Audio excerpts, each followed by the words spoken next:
جیسا کہ ہم نے یہ بتایا کہ حضرت ابوبکر رضی اللہ اور حضرت عثمان رضی اللہ دونوں ایک دوسرے کے گہرے دوست تھے۔ جب آپ صلی اللہ علیہ وسلم کی دعوت پر حضرت ابوبکر رضی اللہ نے اسلام کو قبول کیا تو وہ فوراً حضرت عثمان رضی اللہ کے پاس گئے اور انہیں بھی اسلام قبول کرنے کے لیے کہا، اور اسلام قبول کرتے ہی وہ سیدھا اپنے دوست عثمان رضی اللہ کے پاس گئے اور انہیں بھی اسلام کی طرف لے کر آئے۔ حضرت عثمان جنہیں مکہ کے جوان اپنا رول ماڈل سمجھتے تھے، ان کا اسلام قبول کرنا پورے مکہ اور اسپیشلی ان کے خاندان بنو امیہ کے لیے ایک بہت بڑا جھٹکا تھا، کیونکہ حضرت عثمان کے بعد سب کو اس بات کا پتہ تھا کہ اب مسلمانوں کو پیسوں کی زیادہ کمی نہیں ہوگی، کیونکہ حضرت عثمان بنو امیہ کے پہلے اور اکیلے شخص تھے جنہوں نے اپنے خاندان کے خلاف جا کر اسلام قبول کیا تھا۔ جب آپ صلی اللہ علیہ وسلم مکہ میں لوگوں کو اسلام کی طرف بلانے لگے تو پہلے لوگوں کا خیال تھا کہ محمد صلی اللہ علیہ وسلم یہ سب کچھ اپنے خاندان بنو ہاشم کو پرموٹ کرنے کے لیے کر رہے ہیں، اس لیے لوگ اسلام کو صرف ایک قبیلے کا ریلیجن سمجھتے تھے۔ لیکن اچانک ایک دن قرآن کی ایک سورہ نازل ہوئی جس میں اللہ نے مکہ کے سارے لوگوں کو چھوڑ کر آپ صلی اللہ علیہ وسلم کے چچا ابو لہب اور اس کی بیوی کے لیے بہت ہی سخت الفاظ یوز کیے، تاکہ ان آیتوں کی وجہ سے سب کو پتہ چل جائے کہ اسلام کسی خاندان کے لیے نہیں بلکہ پوری دنیا کے لیے ہے۔ لیکن اب مسئلہ یہ تھا کہ جس چچا کے بارے میں قرآن کی یہ آیت نازل ہوئی تھی، اس کے دو بیٹوں کے ساتھ آپ صلی اللہ علیہ وسلم کی دو بیٹیوں کا نکاح ہو چکا تھا۔ تو اب جب ان آیتوں کا آپ صلی اللہ علیہ وسلم کے چچا ابو لہب اور اس کی بیوی کو پتہ چلا تو انہیں بہت غصہ آیا اور انہوں نے آپ صلی اللہ علیہ وسلم سے بدلہ لینے کے لیے اپنے بیٹے کو حکم دیا کہ وہ آپ صلی اللہ علیہ وسلم کی بیٹیوں کو طلاق دے دے۔ اب جب حضرت عثمان رضی اللہ نے یہ دیکھا کہ صرف آپ صلی اللہ علیہ وسلم کو کمزور کرنے کے لیے ان کی بیٹیوں کو طلاق دیا گیا تو حضرت عثمان رضی اللہ سیدھا آپ صلی اللہ علیہ وسلم کے پاس گئے، ان سے ان کی بیٹی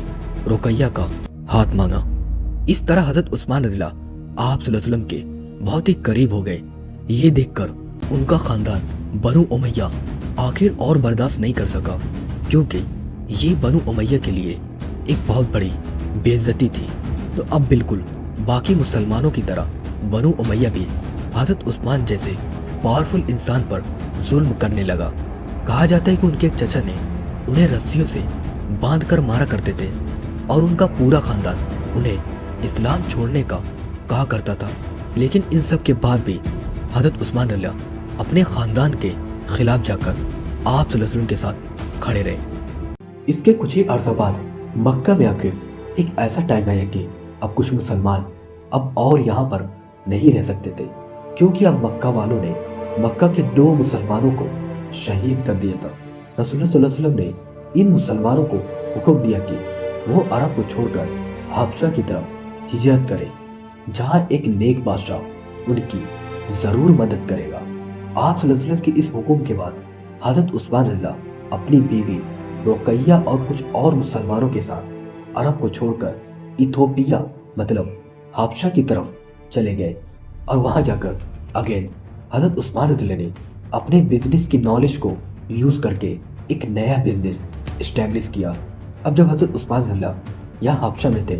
وہاں مکہ والوں نے آپ صلی اللہ علیہ وسلم اور ان کے خاندان کا بائیکاٹ کر کے ان پر بہت ظلم کیا۔ لیکن اب حضرت عثمان رضی اللہ مکہ سے بہت دور ہونے کی وجہ سے آپ صلی اللہ علیہ وسلم کی مدد نہیں کر سکے۔ 4 سال حبشہ میں گزارنے کے بعد اچانک حبشہ میں ایک افواہ پھیلی کہ مکہ کے سارے لوگ اسلام قبول کر چکے ہیں۔ یہ سن کر حضرت عثمان رضی اللہ اور باقی مسلمان حبشہ چھوڑ کر واپس مکہ کی طرف آئے، لیکن یہاں آ کر انہوں نے دیکھا کہ یہاں سب کچھ بالکل جھوٹ تھا۔ لیکن اب مکہ سے واپس جانے کے بجائے آپ صلی اللہ علیہ وسلم نے مسلمانوں کو مدینہ کی طرف ہجرت کرنے کے لیے کہا۔ اب مدینہ مکہ سے بالکل اپوزٹ ایک بہت ہی غریب علاقہ تھا، اور وہاں پر مسلمانوں کے حالات اتنے خراب تھے کہ انہیں پینے کے لیے پانی بھی اویلیبل نہیں تھا۔ یہ دیکھ کر رسول اللہ صلی اللہ علیہ وسلم نے مدینہ کے سارے مسلمانوں کو